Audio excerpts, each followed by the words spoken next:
Boa tarde a todos. Gostaria de agradecer a presença do vereador Cadu Garçom, presidente da Câmara Municipal de Santa Bárbara, aos vereadores Carlos Fontes, Felipe Sanches, Cláudio Perecim e a vereadora Germina, aqui presentes. Agradeço aos secretários e aos demais presentes. Nós vamos dar início à audiência pública da Lei Orçamentária para o período do exercício de 2018. Nós elaboramos essa lei muito com base no plano plurianual que foi encaminhado no início do ano para a Câmara. Então, poucas coisas foram alteradas, nós seguimos bem os critérios e as estimativas que foram feitas no plano plurianual. Então, a lei orçamentária, né, ela faz parte do planejamento orçamentário, ela é feita todo ano, é sempre feita com base no plano plurianual e na lei de diretrizes orçamentárias que já foram encaminhadas no início do ano. É uma lei que define as prioridades, que traça as metas, né, para o exercício. Ela disciplina as ações do governo, né, coloca valores nessas ações, que no PPA era mais abrangente, e com o orçamento a gente define os valores para as ações. Ela estima as receitas, fixa as despesas, e contempla a grande parte dos recursos dos impostos e todos os recursos que são do município. Então, tem os recursos da Prefeitura, da Câmara e do DAE.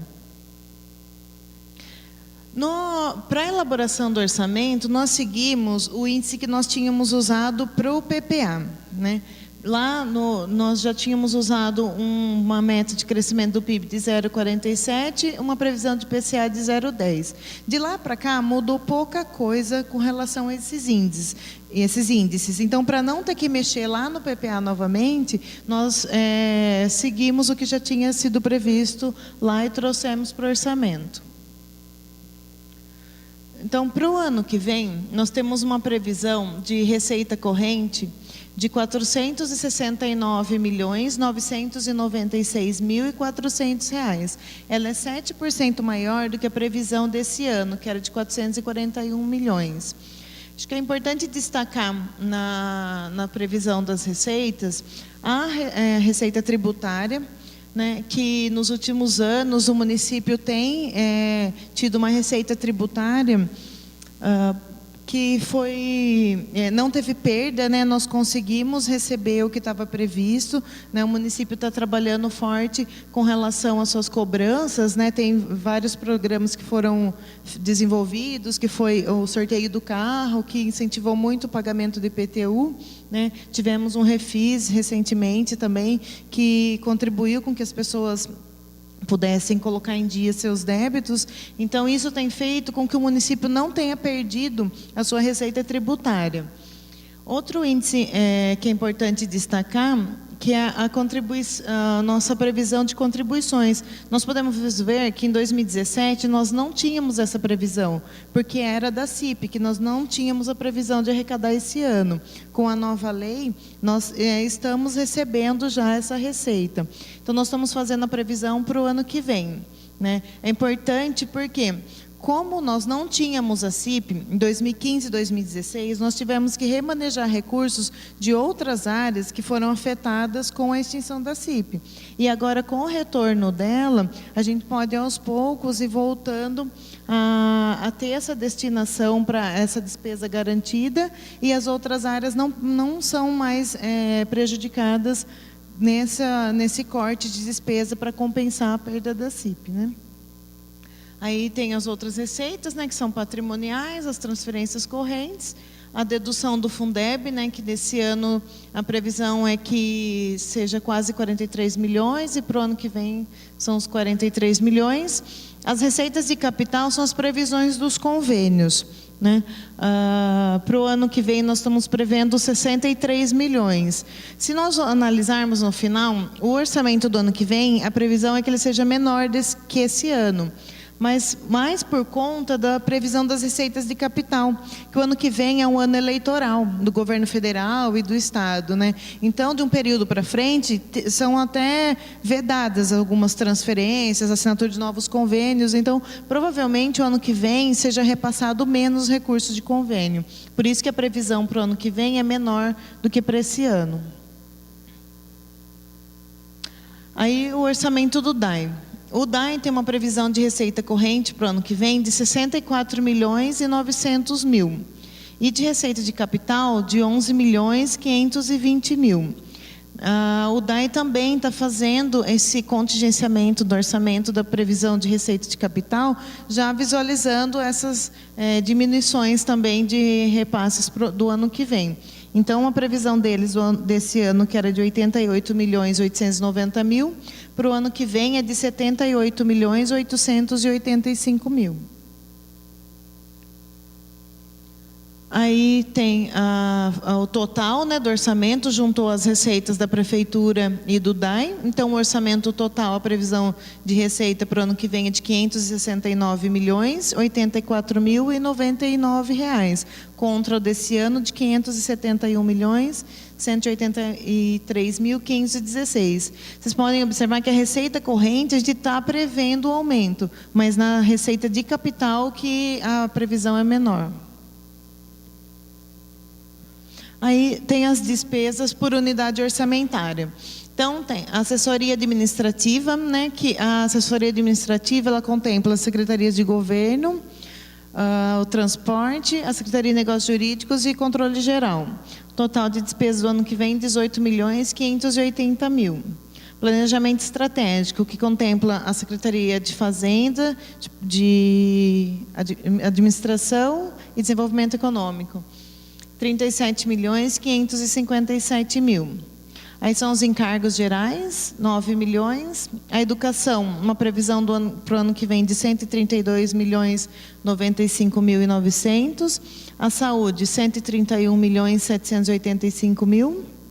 Obras, 19 milhões 175 mil. Iluminação pública, 7 milhões. Meio ambiente, 25 milhões 295 mil. Planejamento urbano, 6 milhões 165 mil. 300 mil de habitação, 10 milhões de esporte, 6 milhões e 900 para a cultura. Segurança e trânsito, 19 milhões 426 mil. E para as ações sociais, 16 milhões 252 mil e 500. Uma reserva de contingência de 4 milhões e 300. É importante destacar que esses recursos não são só a previsão de recursos próprios, mas também tem a previsão de transferências do governo federal e estadual, né? Em não acontecendo essas transferências, a gente tem que fazer o contingenciamento da despesa, elas não acontecem. Aí tem a previsão de despesa do DAI, né? A coordenadoria administrativa, uma previsão de 36 milhões 590 mil. A coordenadoria operacional, 80 milhões 782 mil. E uma reserva de contingência de 650 mil. Total do orçamento de despesa, 118 milhões e 22 mil.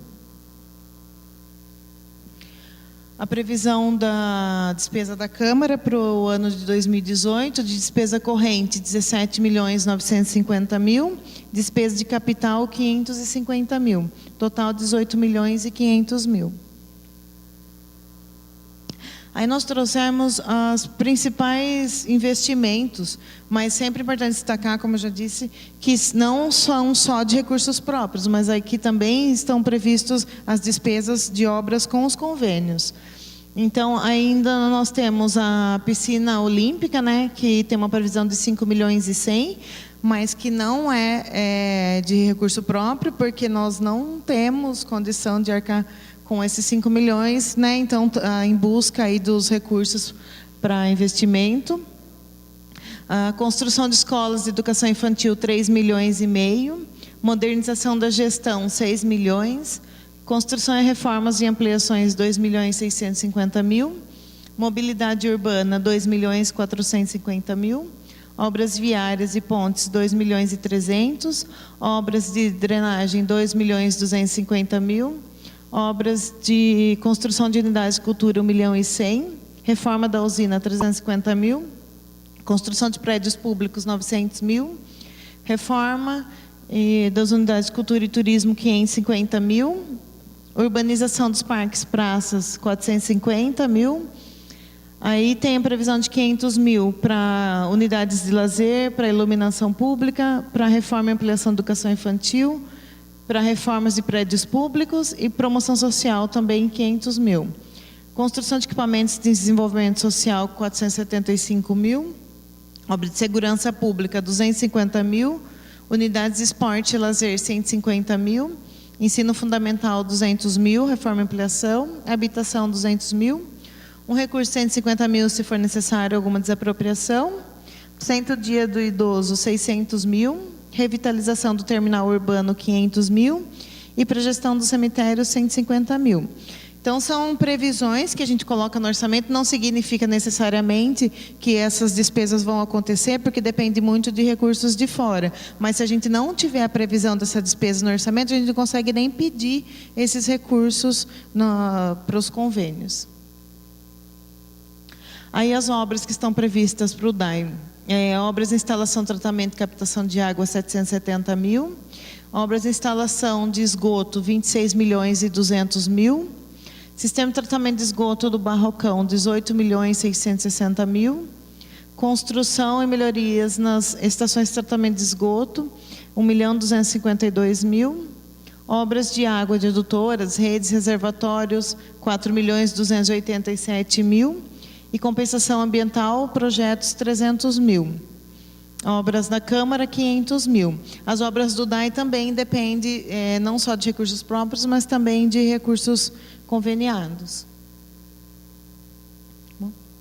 Bom, então, assim, a síntese do orçamento, porque, como eu já disse, nós fizemos com base no plano plurianual e foi bem discutido na época o plano plurianual, né? Então, agora a gente só adequou os valores e fizemos a distribuição dos recursos para elaborar o orçamento. Gostaria de abrir agora as perguntas para os vereadores presentes.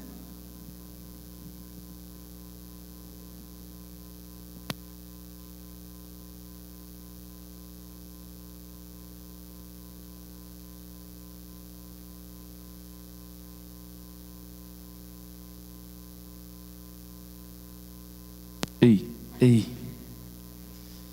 Primeiramente, boa tarde a todos, secretário Rodrigo, aos vereadores Perecim, Carlos Fontes, e o Cadu, e a doutora Germina que está aqui do meu lado.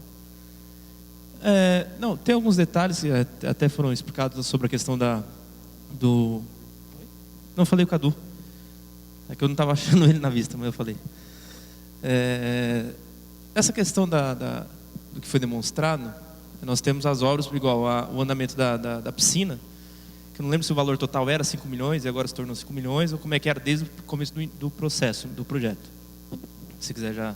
o projeto inteiro, o Hamilton está aqui se eu estiver enganada, mas assim, para todo aquele complexo, o custo dele é mais de 20 milhões. Né? E assim, o município não tem condição de arcar com 20 milhões num momento desse, com essa crise, com tantas outras prioridades, colocar todo, né, esse recurso lá. Então, assim, tem sido buscado recursos do governo federal para que seja concluída aquela obra. Não, sim, então, ali tem 5 milhões que nós colocamos para o ano que vem. Então, na verdade, o número é fictício e depende de quanto vir do governo federal, governo estadual ou emendas que possam vir. É um recurso que é previsto para pelo menos terminar a piscina.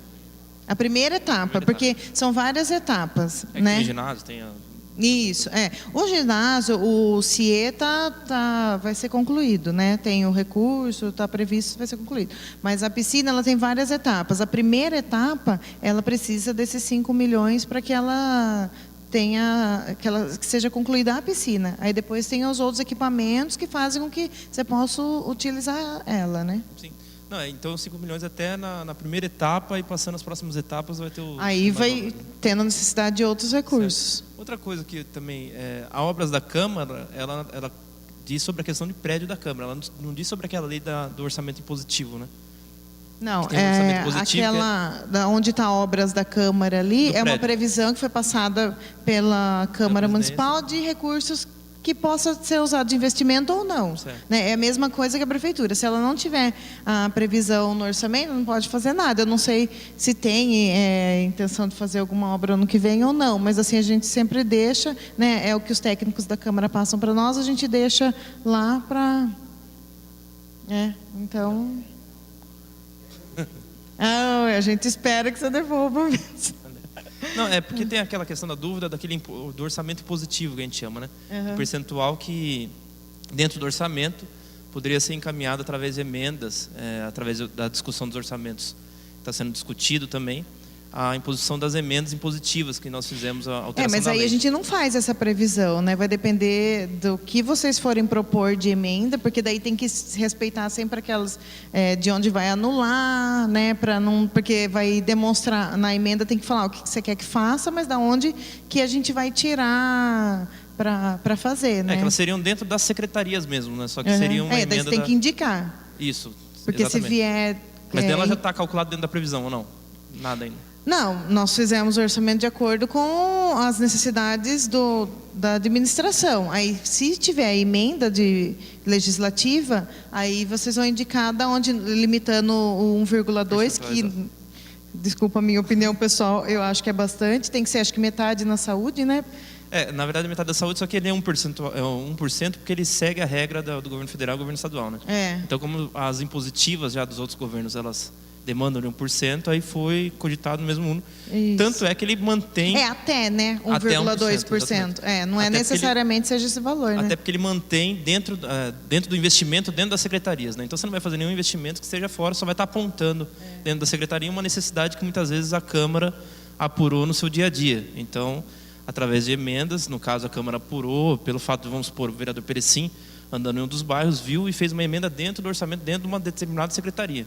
Então, ela não sai dentro da janela do orçamento interno. A minha opinião, para ter uma harmonia, eu acho que é importante ser discutido junto com a administração para chegar num consenso. Porque se for, como você disse, orçamento impositivo. Se vocês fizerem de acordo, o executivo é obrigado a aceitar, desde que siga os parâmetros legais. Mas, assim, se de repente estiver prejudicando uma ação que já estava prevista da administração, né? Que nem, vamos supor, vamos falar de um assunto que aconteceu essa semana aí, que é dos exames lá da saúde, né? São serviços que estão previstos na saúde com o serviço de terceira pessoa jurídica. Depende se eles apontam lá que vai tirar recurso de lá. E se aquele recurso seria usado para o pagamento desses exames? Por exemplo. Sim, por exemplo. Né? Então, por isso que eu acho que é importante ter essa harmonia entre o legislativo e o executivo na discussão dessas emendas, para que não seja prejudicada alguma ação do executivo, né? Eu acho que o meu caso... É uma lei nova, né? Que... Não é tão nova.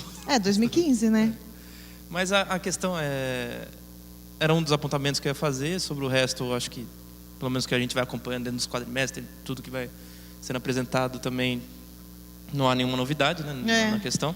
Então é isso só. Eu não podia ter deixado de falar, né, Raquel? Raquel pediu tanto para me falar quando eu cheguei aqui. Mas brincadeira. Assim, a gente também não está inventando muita coisa, né, para o ano que vem, porque ainda os recursos são muito limitados. Ainda, né, o prefeito bem colocou hoje de manhã, nós percebemos que a economia está dando sinais de melhora aí, né? Mas não dá para ainda ter certeza que vai engrenar e vai ser melhor o ano que vem, né? Não, legal. Temos que acompanhar. Até aproveitando que nós estamos sendo transmitidos ao vivo pela rádio, também está Bárbara FM, que é até uma oportunidade das pessoas que estão nos acompanhando, não tiveram condição de ouvir, de ver no telão, mas através dessa oportunidade as pessoas estão acompanhando também o que está sendo investido dentro do município, onde está sendo direcionado. Nós vimos a previsão orçamentária do município, e também sobre a questão até mesmo a dificuldade que vai ter em enfrentar o município fora, questões econômicas que o Brasil inteiro vive, mas vem dando um reflexo que vai ser alterado. Mas nós temos a questão da eleição do ano que vem. E a eleição do ano que vem, como você bem disse, ela há o corte de emendas, né? há o corte de destinação de recursos do governo estadual e do governo federal, que eles paralisam durante o período 6 meses antes, 6 meses depois da eleição, mais ou menos daí dá um ano total. Então, até mesmo para nós parlamentares, enquanto representantes daqui da cidade, para que nós possamos, eu mesmo tenho várias emendas de recursos com deputados estaduais, e também com deputados federais, vou acelerar o processo de cobrança em cima deles para que possa ser feito. Para não ficar sem, né? Porque a gente já sabe que tem um período do ano que vem que não vai ser liberado mesmo, né? Então, que tiver previsão que seja antecipado. Até eu acho que uma delas, que é a Rua Araçatuba, foi feita assinatura, dá para ser feita assinatura, mas tem uma outra cobrança que é até a questão do esporte sobre as academias ao ar livre lá, que eu vou, então... Olha aí.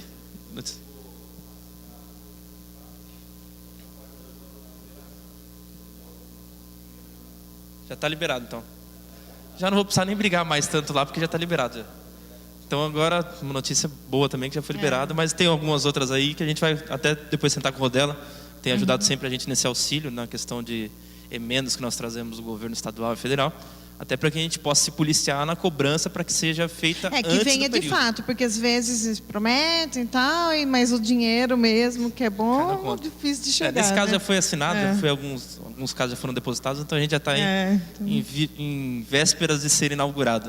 Né? Mas é só isso, só, Raquel. Agradeço a possibilidade de fala aqui. E dizer, acho que tudo conforme o script natural. E uma boa tarde a todos. Eu não sei se eu já passo a fala. Pode passar, por favor, para o vereador Carlos Fontes.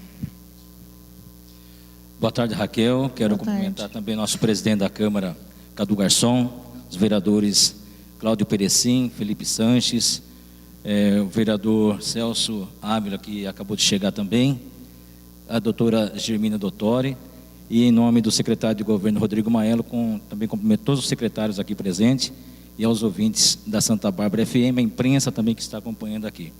Raquel, são duas situações que eu gostaria de questionar. O primeiro é com relação ao asfalto do Jardim Santa Alice.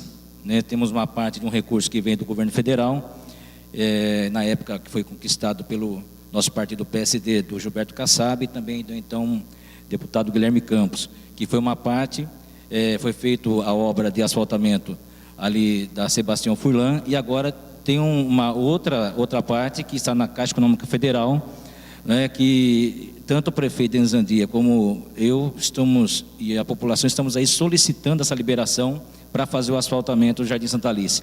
Está contemplado também isso aí já no orçamento? Eu acho que talvez nem chegue até a alcançar o ano que vem, né, Hamilton? Para até ser que seja antes, não é essa liberação? Como que está?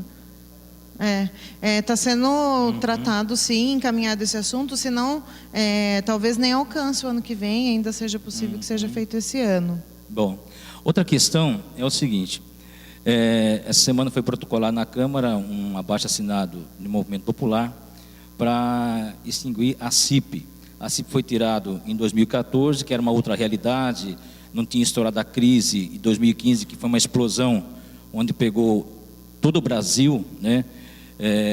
Despreparado, receber uma crise de alta complexidade, como estão vivendo, tanto a crise econômica como a crise política. Eu queria saber o seguinte, a CIP votou no ano passado para realmente complementar esse buraco, essa lacuna que ficou no orçamento. Eu queria saber de você, Raquel, se a CIP ela vier a ser extinta novamente, qual vai ser o impacto, né, no orçamento da prefeitura e quais são as pastas que vão ser prejudicadas, quer dizer, vai ter que tirar de algum lugar para suprir essa lacuna. Como ficaria essa situação? Se porventura a CIP for extinta, que seria um prejuízo muito grande para o município, porque a CIP faz com que a gente consiga fazer investimentos, né? Não só o pagamento de contas, né, e da manutenção da iluminação, mas também investimentos nos pontos escuros, né? Eu acho que é muito evidente que de 2013 para cá, quantos investimentos foram feitos na eliminação de pontos escuros, né? A gente passa hoje pela Corifeu à noite, é uma outra realidade do que era há 4 anos atrás, né? Então, assim, o primeiro prejuízo, eu acho que é para a própria população, que vai deixar de ter esses investimentos que não são possíveis sem o recurso da CIP. E áreas importantes, como a saúde e a educação, elas têm prejuízo, porque hoje a gente investe mais do que os índices constitucionais na saúde e na educação, porque a nossa demanda por esses serviços são grandes, né? E com a CIP extinta, a gente tem que cortar a despesa para que tenha um recurso para poder pagar as contas de energia, a manutenção da iluminação pública. Então, assim, áreas super importantes, a segurança, a saúde e a educação, elas são prejudicadas porque a gente tem que remanejar recurso para pagar, porque não vão ser apagados os postes da cidade sem a CIP, eles continuarão acesos e continuarão a ter essa conta para a gente pagar, então vai ter que sair de algum lugar, né? Quanto que o município hoje paga para a CPFL do consumo de energia? Nós pagamos em torno, no total, de 700, 800 mil, depende das bandeiras lá, né? Metade disso é iluminação pública, né? Então, do recurso que nós recebemos, nós pagamos as contas da iluminação, é pago a manutenção, né, da troca de lâmpadas e é feito novos investimentos, né, com essa eliminação dos pontos escuros. Inclusive, acho que foi 2 semanas atrás, nós fizemos uma reunião na Secretaria de Governo, juntamente com o secretário Rodrigo Maelo, com o secretário Hamilton Cavicchioli, o Bruno, que está cuidando do contrato da empresa que faz a troca de lâmpada, né, até cobrando, né, que a empresa realmente venha fazer um serviço de qualidade no município. É uma pena que o contrato só vai ser extinto em março do ano que vem, mas pelo que nós entendemos, que essa empresa, quer dizer, foi feita uma licitação em cima de um momento que não tinha CIP, é isso? Né? Exatamente. Quando foi licitada essa empresa, nós não tínhamos a CIP, né? Então, tinha sido extinto em 2014. Né? Que foi quando nós recebemos os ativos. Na verdade, foi meio que no período em que ela foi extinta, né? E nós começamos a receber, de fato, a remuneração da iluminação pública por volta do mês de abril e maio desse ano, porque tem que respeitar os 3 meses, né? Então, ia até lançar as contas e a gente receber. Então, a gente começou efetivamente a receber em abril, maio, na verdade, né? Então, nós nem vamos receber o ano inteiro dessa arrecadação, né? Então, assim, eu acho que é importante a gente planejar e olhar para o ano que vem, né, nos pontos que não estão sendo satisfatórios e para o ano que vem tentar uma mudança. Mas para esse ano, como a gente praticamente vai receber um pouco mais que a metade do ano da arrecadação, não é possível você se comprometer com um gasto maior ainda, né? Entendi. Na verdade, a gente foi autor que extinguiu a CIP em 2014, mas era uma outra realidade e a gente tem que agora repensar, a Câmara tem que pensar com cautela, rever o processo e ver, como você acabou de dizer, quer dizer, vamos novamente tirar a CIP e prejudicar a saúde e a educação? Quer dizer, a gente vai descobrir o pé para cobrir a cabeça, né? Quer dizer, o cobertor é curto. São ações importantes que estão acontecendo nesse momento, da saúde e da própria educação mesmo, né? Com o aumento dos atendimentos das creches. Então, assim, a gente tem que pensar, porque depois vai fazer falta esse recurso, com certeza. Então, gostaria, como Câmara, como vereador, de deixar uma reivindicação para o governo, que assim que extinguir esse contrato com essa empresa, que possa estudar a possibilidade de termos aí 4 equipes, né? Em vez de 4 equipes, dividir a cidade em 4 regiões, para fazer as trocas a lâmpadas e reatores, né? Seja 2 equipes durante o dia e 2 à noite, para fazer um pente fino em todos os bairros da cidade, para ver qual lâmpada está queimada e no momento já trocar, né? E eu acho que, sendo dessa forma, com certeza a população vai entender dessa necessidade e entender que a prefeitura não pode perder essa receita, porque de fato vai trazer um prejuízo tanto com relação, né, uma cidade aí pontos escuros que pode crescer a violência, como estupro, assalto, né, até mesmo morte, né? E por outro lado também a saúde sem medicamentos, sem remédio, né, o OBS sem médico e a educação também passando por dificuldade. Então só esses pontos de vista que eu gostaria essas ponderações eu gostaria de deixar. Nós estamos analisando o processo ainda na Câmara, que foi protocolado, nem chegou nas nossas mãos, mas é só para saber da Prefeitura, que é a parte gestora do dinheiro público, né? O que vai ser afetado de cara, de frente. Então você deixou bem claro que se tirar a CIP, a saúde vai ser prejudicada e a educação também. Eu acho que é importante analisar a população de modo geral, né? Que vai ser prejudicada com a extinção da CIP, né? Nós fizemos o pedido para a Câmara, quando foi solicitada a instituição da contribuição, a Câmara correspondeu aprovando, né? E eu acho que nós estamos abertos, como já teve essa reunião e pode ter outras. No dia até eu tinha um compromisso fora, não pude participar, mas eu fiquei sabendo. Nós estamos à disposição para melhorar, né? Em conjunto aí, vocês estão fazendo a parte de vocês, apontando, né, as situações, as dificuldades, e nós estamos aqui para fazer da melhor forma, sim. Eu agradeço, secretária. Não sei se 4 equipes, porque eu não sei quanto isso custa. Sim. Nós temos que ver, porque, Sim. né? Mas assim, Mas melhorar, sim, com certeza. Fica a nossa reivindicação também como Uhum. representante da população. Tá. Vereador Celso Ávila, boa tarde. Alô? Boa tarde, secretária Raquel. Boa tarde a todos os secretários presentes. Em nome do Rodrigo Maelo, né, nosso secretário de governo, estendo os cumprimentos a todos os secretários, aos companheiros da Câmara Municipal, presidente Cadu Garçom, o vereador Perecim, companheira Germina, companheiro Felipe Sanches, Carlos Fontes e mais algum outro vereador que esteja aí também. Meu boa tarde. Secretária, na realidade essa pergunta do Carlos Fontes foi bem extremamente pertinente, né? Que é uma preocupação, confesso que a gente fica analisando na hora que a gente está conseguindo, né? Trabalhar todas as questões dos pontos escuros da cidade. Aparece uma situação dessa, né? Numa época difícil de instabilidade política e econômica do país.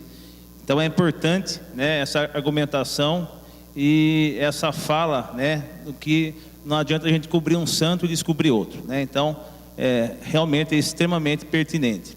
Mas a minha pergunta vai no sentido, no mandato passado eu consegui uma emenda parlamentar junto ao deputado Roberto Lucena para recapeamento da Avenida João Almeto, né? Uma emenda, né, já do mandato passado, para ser utilizada para a infraestrutura urbana da João Almeto e também para a revitalização da Praça Dona Carolina, né? Então essas emendas já estão provisionadas na administração, né? Agora recentemente nosso deputado Chico Sardelli também destinou e já foi colocado no Diário Oficial mais uma emenda, né? Agora através do Chico para recapeamento da João Almeto. Porém, a gente sabe que os custos vão né, ficando diferentes de ano para ano e certamente precisa de uma contrapartida municipal, né? O prefeito já nos tinha antecipado que estava no cronograma de obras o recapeamento da João Almeto, que é um clamor de quase todos os habitantes da cidade, e também a questão da Praça Dona Carolina. Então a minha pergunta é o seguinte: está provisionado essa contrapartida municipal para essa obra de tamanha magnitude que é o recapeamento da João Almeto? Eu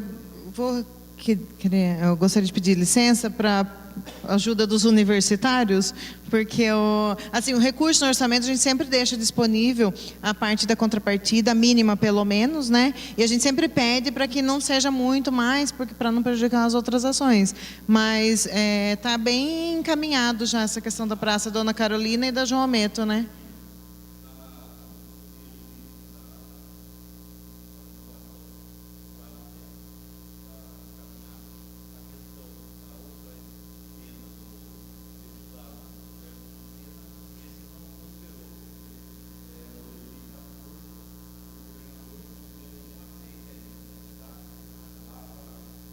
Pera, Eduardo, você quer falar aqui que eu acho que é melhor?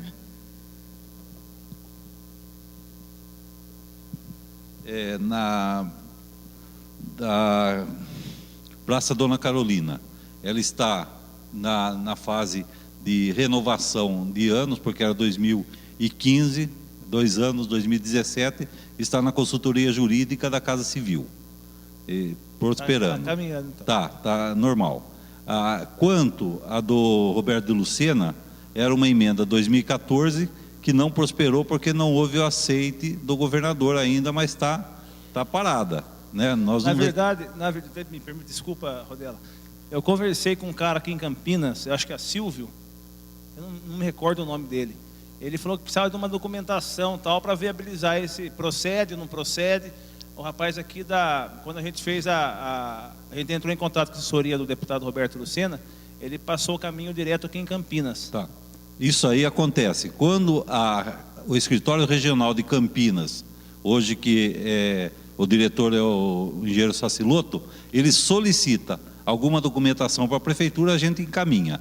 Caso não pediu, então a gente não encaminha nada.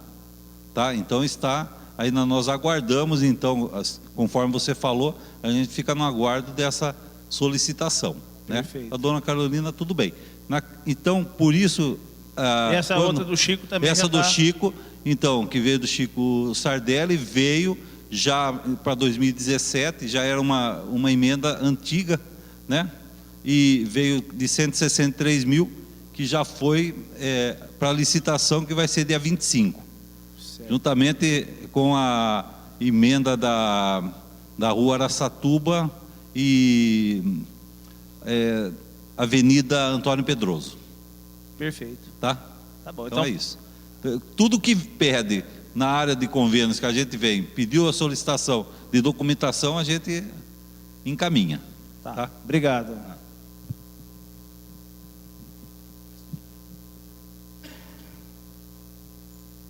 Oi, vereadora Germina. Boa tarde, Boa secretária. Boa tarde, demais vereadores.